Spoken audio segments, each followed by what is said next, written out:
Bom dia, pessoal. Sou o professor Renato, professor de Sociologia.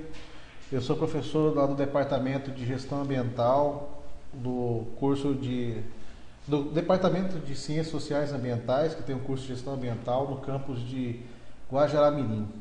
Hoje nós vamos trabalhar a disciplina de Sociologia. E aí, quando você pega a apostila que vocês receberam aí, que foi elaborada pela professora Berenice, você vai ver que a primeira frase que está na apostila diz o seguinte: os filósofos só interpretaram o mundo de maneira diferente, o que importa é transformá-lo. Por que essa frase está aí? Ela está aí porque essa frase, para muitos de nós, sociólogos, ela sintetiza, ela traz, né, a essência do pensamento sociológico. Porque quando você coloca assim, os filósofos interpretaram o mundo, cabe então transformá-lo? Nós estamos dizendo também que para transformar o mundo, você precisa conhecer o mundo. E a sociologia, ela te fornece ferramentas para você entender a realidade. Ela é uma ciência que te dá condições de você pegar a realidade e entender o que está acontecendo. Só que você tem alguns autores que vão propor metodologias diferentes para poder fazer isso. E o que nós vamos falar hoje é basicamente de três autores. Nós vamos falar do Durkheim, que é positivista. Nós vamos falar do Karl Marx, lá que é um materialista. E vamos falar do Max Weber.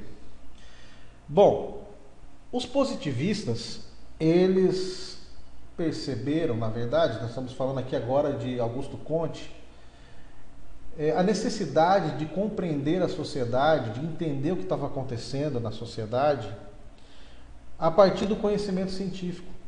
Isso aconteceu porque a partir da Revolução Francesa e Revolução Industrial, as transformações sociais que aconteceram demandaram você compreender a sociedade a partir do conhecimento científico, ou seja, além das vias filosóficas, empíricas e do próprio conhecimento teológico que vinha dando interpretações, era o conhecimento teológico que vinha explicando o que acontecia na sociedade. Depois eram os filósofos.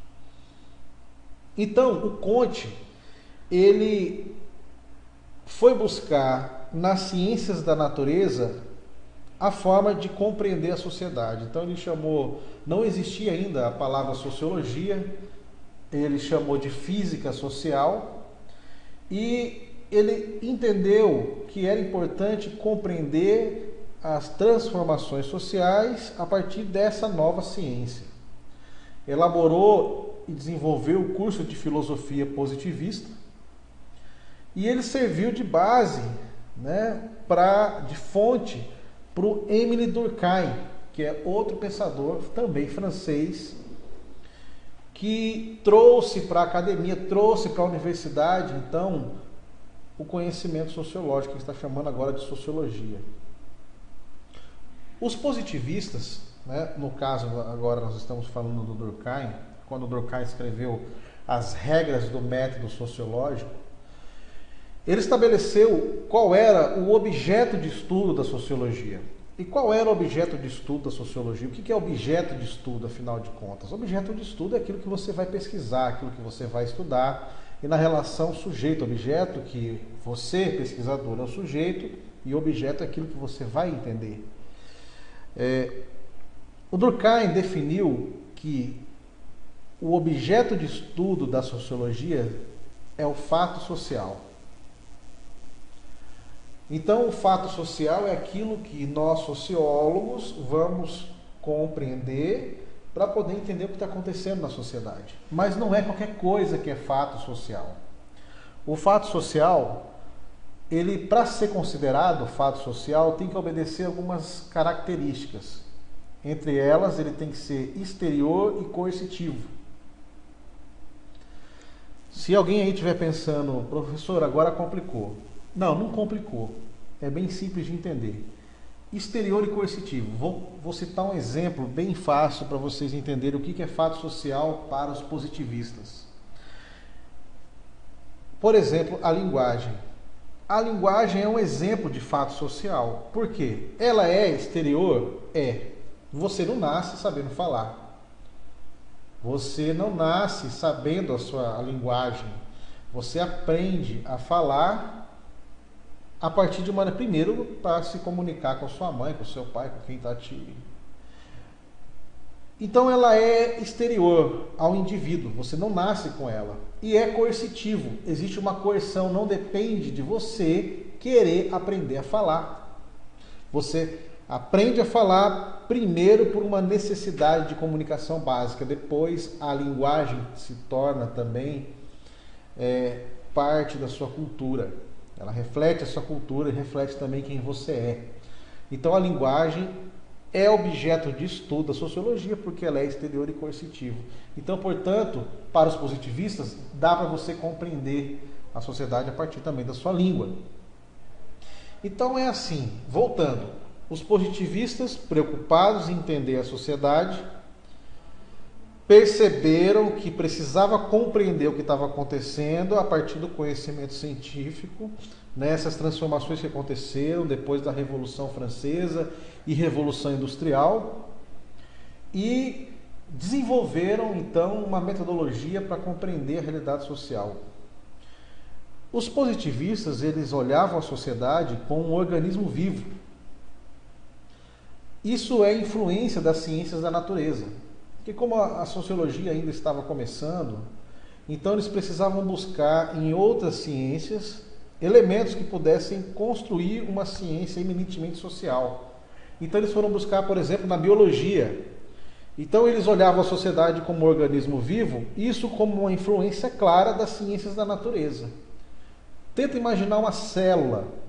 Quando você, lembrando das aulas de biologia, lá no ensino médio, quando você olha para uma célula, você vê que tem lá a membrana plasmática, o complexo de Golgi, o núcleo, onde cada um dos elementos dessa célula desempenha o seu papel. E se um desses elementos não desempenhar o seu papel corretamente, esse organismo fica doente. A mesma coisa é para os positivistas em relação à sociedade. As instituições têm o seu papel e compõem esse organismo. Quando algumas dessas instituições, uma delas não cumpre o seu papel de forma como deve fazer, esse organismo fica doente. É o que os positivistas vão chamar de patologia social. Então, para eles, o sociólogo é aquele cara que vai identificar a patologia social e vai tentar fazer o ajuste para que a sociedade possa funcionar de maneira ordeira. Por isso que está escrito lá na nossa bandeira Ordem e Progresso. Influência do movimento positivista no Brasil. Então, assim, o positivismo é uma corrente do pensamento sociológico que surgiu a partir da necessidade de compreender as novas transformações, a nova sociedade que surgiu a partir da Revolução Francesa, onde houve uma ruptura com o modelo de sociedade anterior, o sistema feudal, e essa nova estrutura demandou você conhecer a sociedade. Só que os positivistas foram os primeiros, não é? Mas nós temos outras correntes também. Outra que nós vamos falar agora é o materialismo histórico, com Karl Marx. O Karl Marx também definiu o objeto de estudo para a sociologia. Só que o objeto de estudo para eles, para os materialistas, no caso estamos falando de Marx, é o capitalismo. Não é fato social como acontece nos positivistas, mas para Marx o objeto de estudo é o capitalismo. Então, para você compreender a sociedade, você tem que compreender o capitalismo. A partir daí, o Marx definiu que nessa relação sujeito-objeto, lembrando que sujeito é você pesquisador e objeto é aquilo que você está pesquisando, você tem que partir da aparência e chegar na essência. Olha só que interessante, e isso é muito importante para vocês aí do curso de pedagogia também. E essa ideia, ela está entre as principais contribuições para nós aqui da sociologia e para vocês que serão futuros pedagogos. O que eu estou dizendo? Olha, quando você parte da aparência, se você quer entender o seu objeto, se você quer entender a realidade, você usa a aparência como ponto de partida. Mas para entender o seu objeto, você tem que chegar na essência. Porque para os dialéticos, tudo que é aparente é falso. Se você pegar um livro do Leandro Konder, né, o que é dialética, tem uma parte ali que ele vai dizer o seguinte, olha, a filha do Marx perguntou para o pai, qual é o seu lema? E o Marx disse, duvidar de tudo. Aí tem uma charge do Marx se olhando no espelho e duvidando da imagem que ele estava vendo ali. Ou seja, duvidar de tudo, tudo que é aparente é falso. Essa é uma contribuição importante para vocês aqui da pedagogia. Contribuição essa dessa corrente que nós estamos falando agora, que é o materialismo histórico. A partir daí, o Marx ele propõe então que esse conhecimento ele tem que servir para alguma coisa. E esse servir que ele está dizendo é contribuir para a transformação social. Diferente dos positivistas que nós falamos aqui agora há pouco, que eles queriam fazer ajustes e contribuir. Olha, o sociólogo é aquele que vai identificar a patologia social e a partir dessa compreensão ele vai atacar o problema. Por exemplo, violência. A violência aumentou. Se esse aumento da violência for uma patologia, o sociólogo, assim como o médico que identifica a patologia no seu paciente, o sociólogo vai entender a causa e atacar o problema, como resolver o problema da violência. Marx não fez isso. O que o Marx propôs foi a ruptura com esse modelo de sociedade e construir uma nova sociedade onde os meios de produção não ficassem na mão de uma única classe, que é a classe burguesa. Então, essa frase que está na sua apostila, que está escrita assim, os filósofos só interpretaram o mundo de maneira diferente, o que importa é transformá-lo, está dizendo isso, que o conhecimento ele tem que servir, né, para mudança.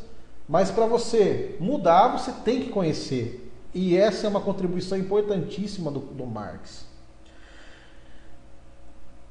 Então nós falamos agora, rapidamente, de basicamente dois clássicos do pensamento sociológico, né? Os positivistas lá com Durkheim, que a fonte dele foi o Comte, e falamos agora do Marx, mas tem uma terceira via de compreensão da sociedade, que é o Max Weber. O Weber, ele leu Marx e leu Durkheim e propôs então uma terceira via de compreensão da realidade social, extremamente importante. Que na verdade que essa metodologia que ele vai pensar aqui, que o Weber vai elaborar e vai propor, ela traz uma preocupação muito grande com a ciência, com a sociologia enquanto ciência social, mas que vai dar conta de compreender a realidade. Compreender a realidade, mas sem o compromisso necessariamente de que tem alguma mudança. Então o Weber vai definir o objeto de estudo da sociologia também. E o objeto de estudo da sociologia para o Weber é a ação social. Mas a ação social para o Weber, ela também tem que obedecer algumas características. Assim como o fato social lá em Durkheim tem que ser exterior e coercitivo, aqui para o Weber a ação social que é o objeto de estudo da sociologia, porque o Weber ele pensava que, ele dizia o seguinte, olha, dizer que o objeto de estudo da sociologia é a sociedade é algo muito vago, precisamos então definir um objeto. E o objeto é a ação social. Mas a ação social para Weber não é o que você vê na televisão, e não, tá? De ajudar o outro, aquilo que a Rede Globo propõe, escreve lá, ação social. Não é isso. A ação social ela tem que obedecer basicamente alguns critérios. Primeiro, ela tem que ter reciprocidade. Ora, quando você estende a mão para o seu amigo e ele retribui, né, esse é um ato que tem reciprocidade. Essa ação, além de ter reciprocidade, ela tem que ter uma continuidade na história. Os indivíduos têm que estar fazendo isso ao longo da história. E ao mesmo tempo tem que ter coletividade. Quando você estende a mão para o seu amigo, naquele ambiente que você está inserido, as pessoas têm que compreender o que isso significa. Então, para ser considerado objeto de estudo de sociologia, tem que ser a ação social. E o Weber, ele reescreveu um dos livros mais importantes para as ciências sociais, que é A Ética Protestante e o Espírito do Capitalismo. O Weber, ele compreendeu, ele preocupado em entender a realidade, ele buscou compreender na religião aspectos que pudessem explicar o desenvolvimento econômico. E ele conseguiu mostrar que a religião é um dos fatores que que influenciou o desenvolvimento econômico de alguns países. Se você pegar os países desenvolvidos do ponto de vista econômico, com exceção da Itália, todos são de maioria protestante. Ele vai explicar o porquê.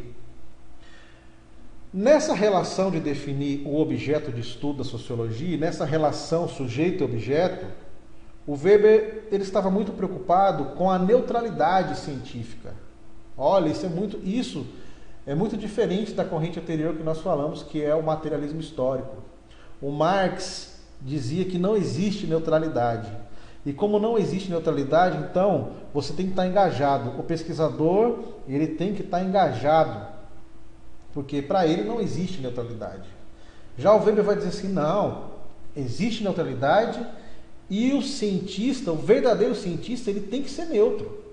Porque senão o conhecimento que ele produz fica comprometido e não com a ciência. O comprometimento do pesquisador é com o pensamento científico, com o conhecimento científico, desculpa. Então, nessa relação sujeito-objeto, ele disse, olha, a neutralidade científica, ela tem que acontecer. Você vai usar os seus valores? Vai, no momento da escolha do seu objeto.